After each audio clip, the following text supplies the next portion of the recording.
Greetings, everyone. Hope all of you are having an absolutely fantastic day. We are back again with more Pathfinder, Wrath of the Righteous. I decided to go ahead and do one last playthrough through Pathfinder because I wanted to experience some of the enhanced edition content and because I wanted to see the expanded ending scenes that Alcat had mentioned they added onto the enhanced edition. So, because a lot of these scenes are new, I'm just going to read through the entire thing. Hopefully, you all see something you haven't seen before and you enjoy it. Life and death, destiny and great deeds, answers to mysteries, the search for one's true path. The mind can comprehend all of these, and then such concepts can be written down as a sequence of formulas, a series of lines, a chain of thought. Still, a moment always comes when it is time to wrap up, to reach a conclusion, to put a period at the end of the last sentence.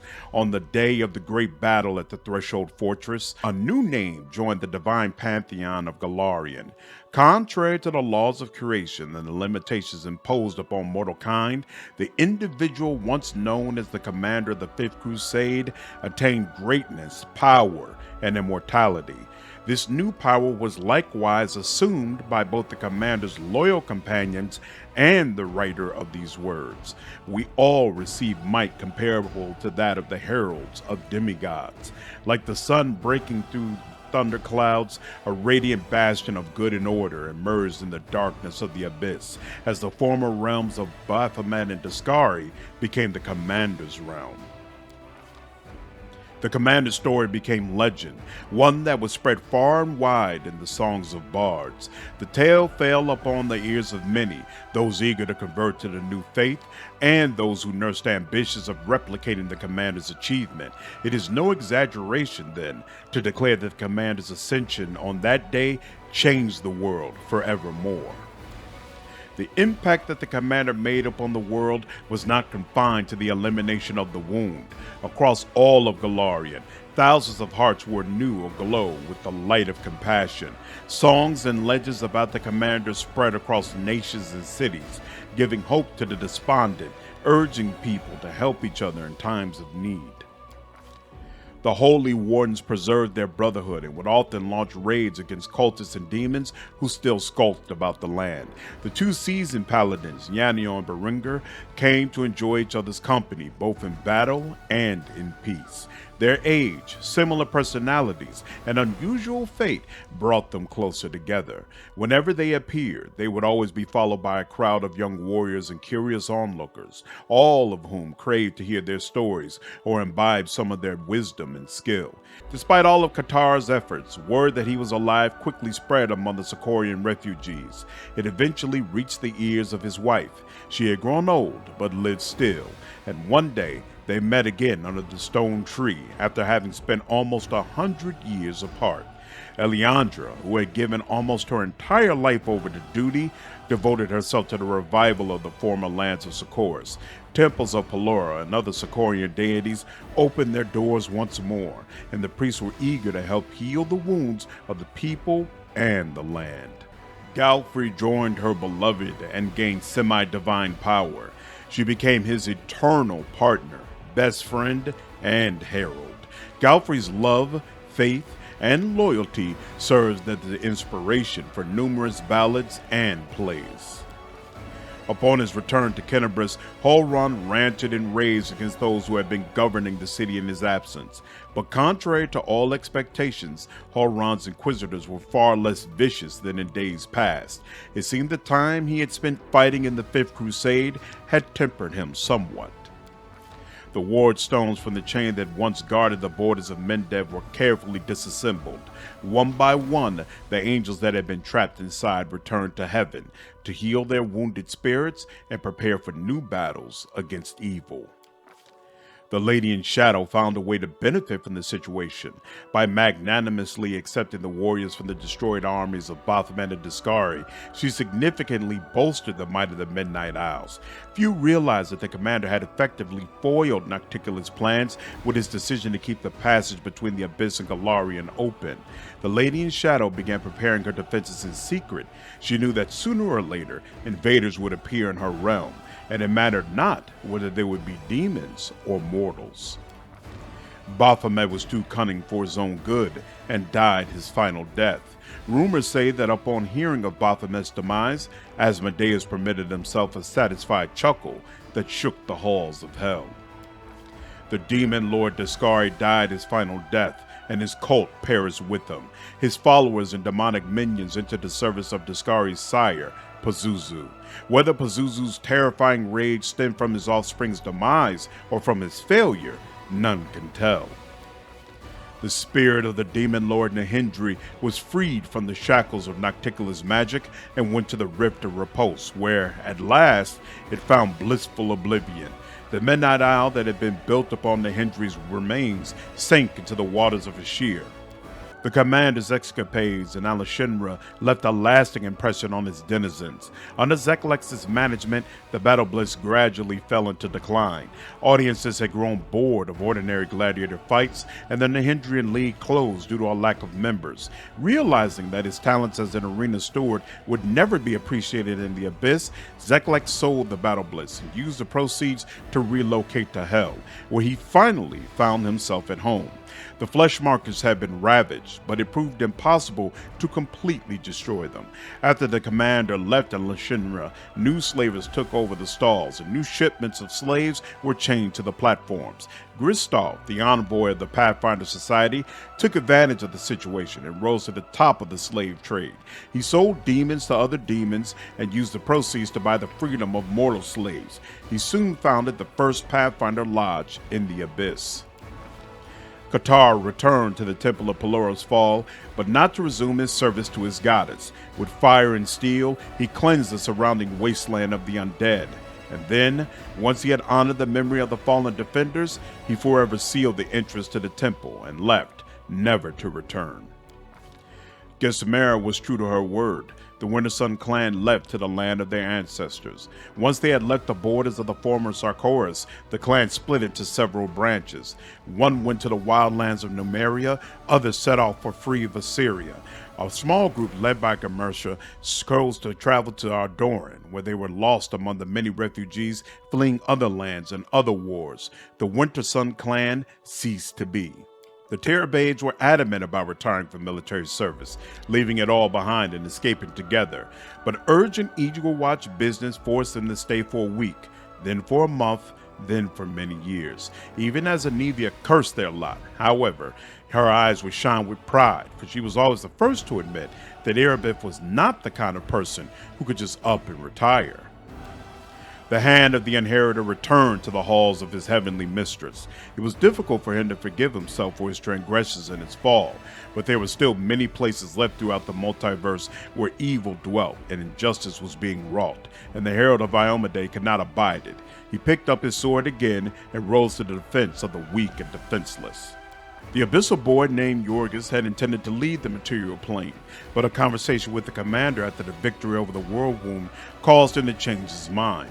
The details of this conversation are unknown, but a week later Yorgis knocked on the door of the Pathfinder Society's Grand Lodge and was accepted into the society as a ward. It was the beginning of a long, adventurous saga.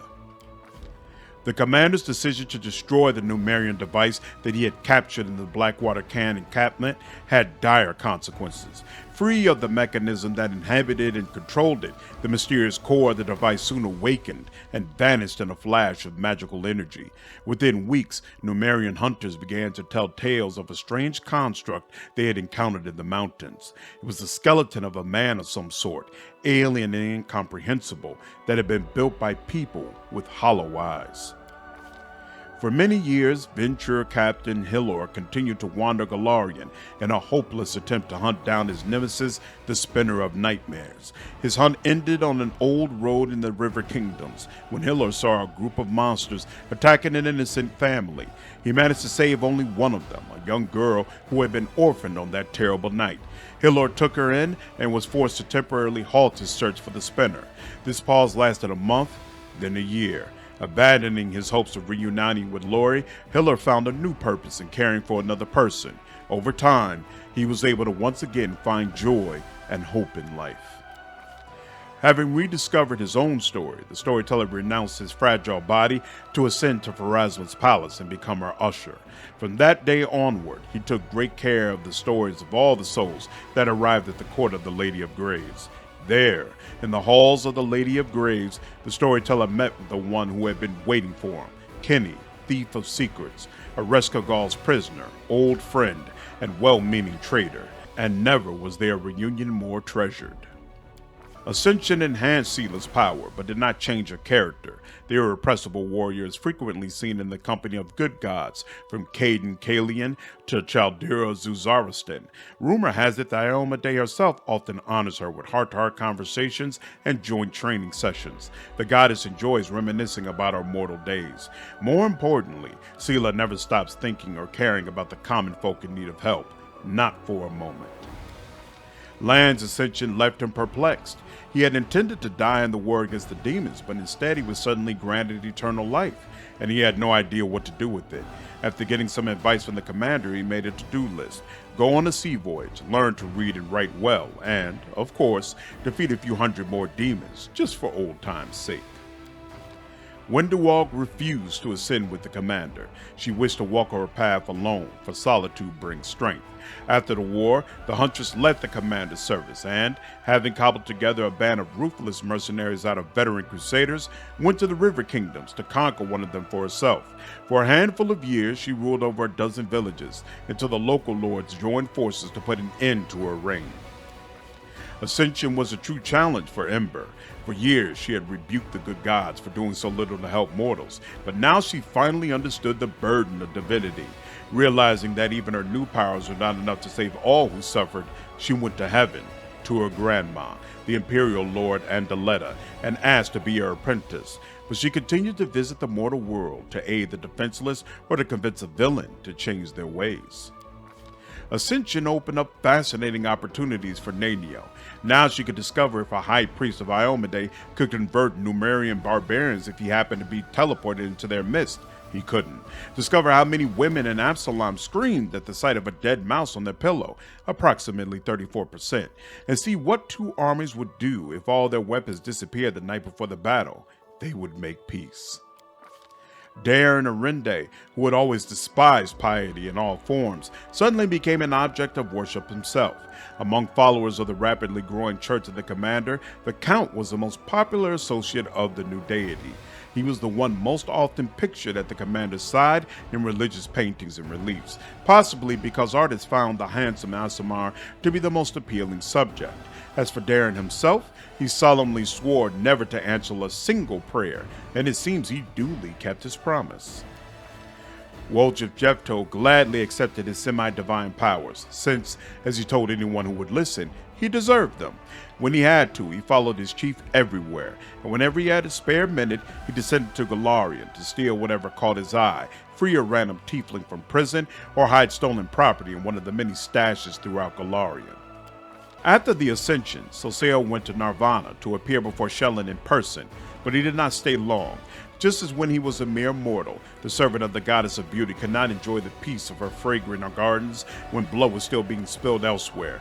The soldier's angel, as was his new moniker, would eagerly answer prayers and appear on the battlefield to heal the wounded or carry them to safety away from the front lines. Many warriors wore medallions engraved with his image for good luck. Trevor did not dare to appear before the goddess whose name he had betrayed. After the Ascension, the tormented fighter found peace in Elysium. He would not answer prayers, and he swore never to hold a weapon in his hands again unless Soseo or the commander asked him to. Acquiring incredible power did not change Reginald Range in any way. He had already been working to a 500-year plan for the fight against chaos and smoothly switched to devising a plan to definitively solve the problem of the abyss. Even devils respected his assiduousness. Regiel, in turn, found the discipline in the ranks of hell to be somewhat lacking. Upon gaining semi-divine powers, Greybor lost interest in the assassin's craft. There were too few opponents worthy of his skill. He became the patron of mortals who respected and honored the law of the streets. The cult known as the Backstreet Wardens formed under his patronage and consisted of thieves, bandits, murderers, and other dregs of society, but they all shared an understanding, a code. On occasion, Greybor himself enjoyed a nighttime stroll through the city in the guise of an ordinary mortal, just to remind the lowlifes that reputation carries more weight than coin. For the longest time, the ascended succubus could not bring herself to set foot in Elysium. She felt as though she would defile it with her presence. Arushale mustered the courage to appear before Desna only after the goddess sent her a prophetic dream. No one knows what the former demon discussed with the goddess, but after that meeting, Arushale would often descend to the material plane, where, as an unseen angel, she would keep watch over mortals, helping those who had gone astray to find redemption.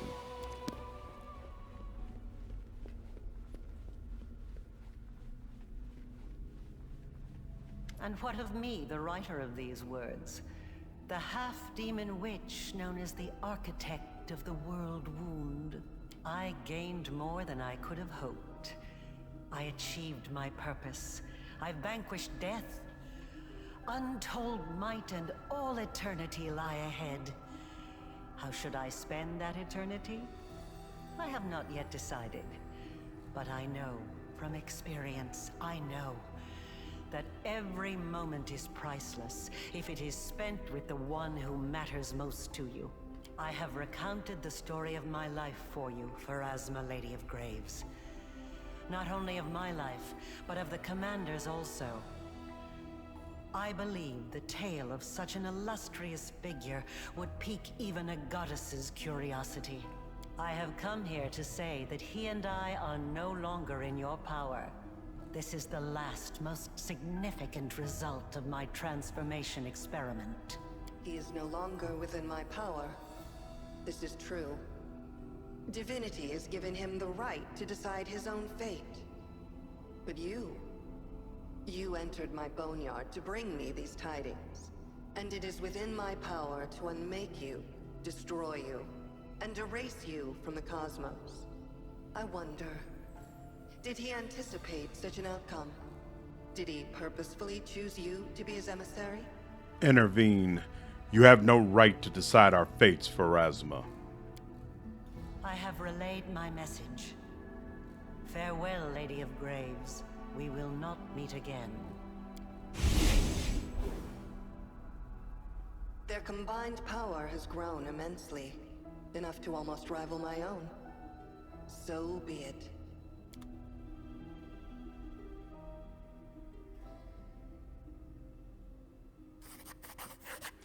And that ends the Angel playthrough. So, I enjoyed that. I would have liked to have a couple more slides about Galfrey. She was the main person, or the main reason, rather, why I wanted to do another playthrough. I was interested to see what the Enhanced Edition slides would be like with her ascended. But they added a couple of cool things, so I hope you all enjoyed it. And I hope you all enjoyed this video. If you did, please leave me a like, share this content, subscribe to the channel, and become a member if you haven't already. I will see you all in the next video. Take care.